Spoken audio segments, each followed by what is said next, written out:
gonna reach into the neighborhoods, we're gonna reach into the barrio, we're gonna reach everywhere. The story's out there.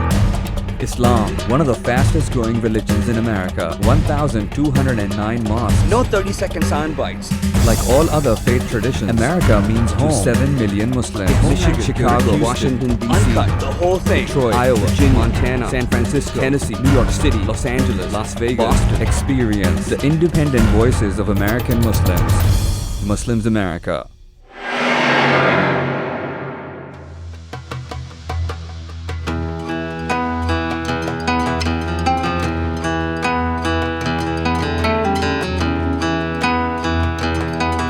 Having traveled around the world, people have always asked me if there are any Muslims in America.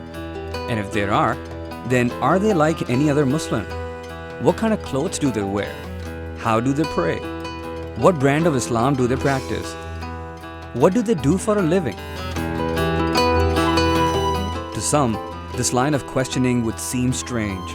Nevertheless, there is a misperception in the outside world about America, and the perception is vice versa.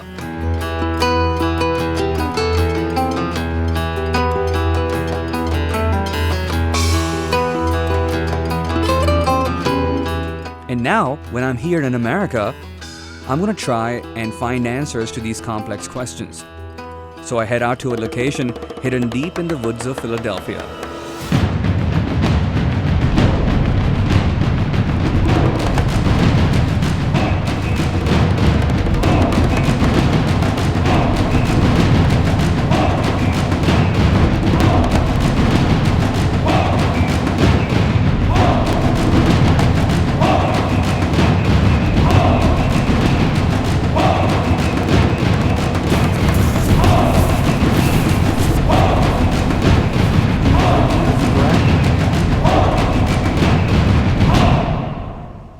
In Chester County, Pennsylvania, some 40 miles west of Philadelphia, lays a shrine of probably one of the first Sufi saints in America, Baba Muhyiddin. It was like being in a fog where everything's out of focus, and suddenly you see one thing that's clear and in focus. And that's what Bao was like. If he was sitting in the trees and the bushes, everything was slightly hazy, and he was perfectly in focus.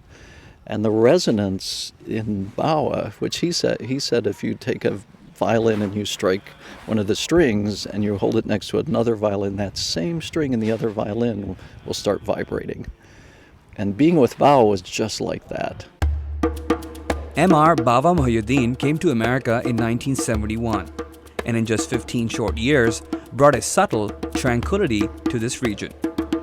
These men who came didn't speak the language, had no money, had nothing, and then the whole community was built in 15 years from that. He passed away in 1986 and is buried here in this calm and serene environment that he and his followers built over the years. But the impact that his legacy has left still resonates in the hearts and minds of thousands of people across the United States. There was a great saint that came to America who demonstrated that a human being is capable of loving all lives as his own life. And that generosity of heart, I think, is the why of our institutions. Just like all other immigrants in America have come from some other part of the world, Baba Muhyiddin came from the mountains of Sri Lanka. He brought Islam to us, came from Sri Lanka, and taught us everything, starting with the zikr, La ilaha illallah, Muhammadur Rasulullah. That was the first thing he taught us. Went right into the qualities of God and gradually introduced all of the practices, the salat and everything. People say that before coming to the US, he was meditating in the legendary Adams Mountains. He taught the local residents everything he knew about Islam, and according to his followers, here we're talking about the true tenets of Islam. The only story is his story. So if you're looking for history, look to his story, God's story, Allah's story. That story is the only story that's worth talking about, the only story that's worth hearing, the only story that's worth examining. Everybody else's history is just a tiny little blip and doesn't mean anything. But the story of Allah, as emulated, as demonstrated, as shared by all the prophets, that message that the prophets brought is the only message that mankind needs as a guidance for them in their life. It feels like it's a sanctuary, even at the mazar, at the shrine, and even here. Do you think Islam in America, or if we just talk about this community, Philadelphia. Philadelphia, if you talk about just Philadelphia, do you think Philadelphia would have been the same had Baba Muhyiddin had not come to this place? Well, he certainly, it wouldn't have been the same for me. I can only tell you from my own personal experience that the single most influential person in my life was Baba Muhyiddin. I'm 60 years old. I was born and raised a Catholic and thoroughly enjoyed that experience, having met Baba and having understood that this is a Muslim and this is the way Islam is supposed to be.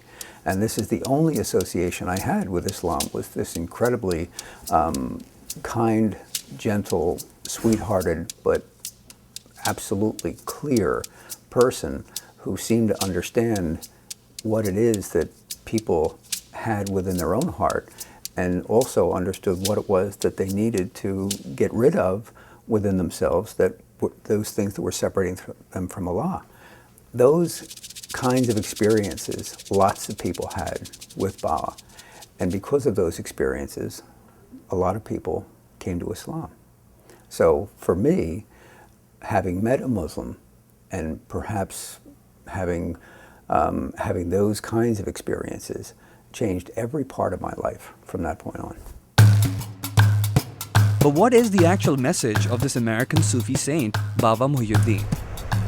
I think it takes a really true saint, a really great saint like Baba, to introduce Islam to a country where everybody already believes in one God, and they're either Christians or Jews and some Muslims.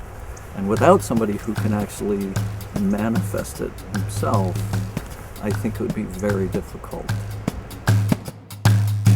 Some might also ask, whom are these Muslims praying to? I took the Shahada with Baba in 1972, or 1973.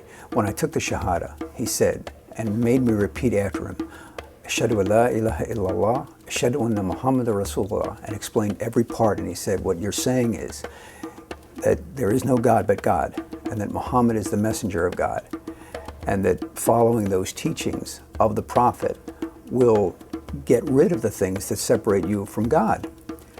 So there was never, ever a question of him being in the middle of any of that. Those explanations that Allah placed within him were for our benefit. Allah Akbar. Islam has to be an invitation. Islam is an invitation to all of humanity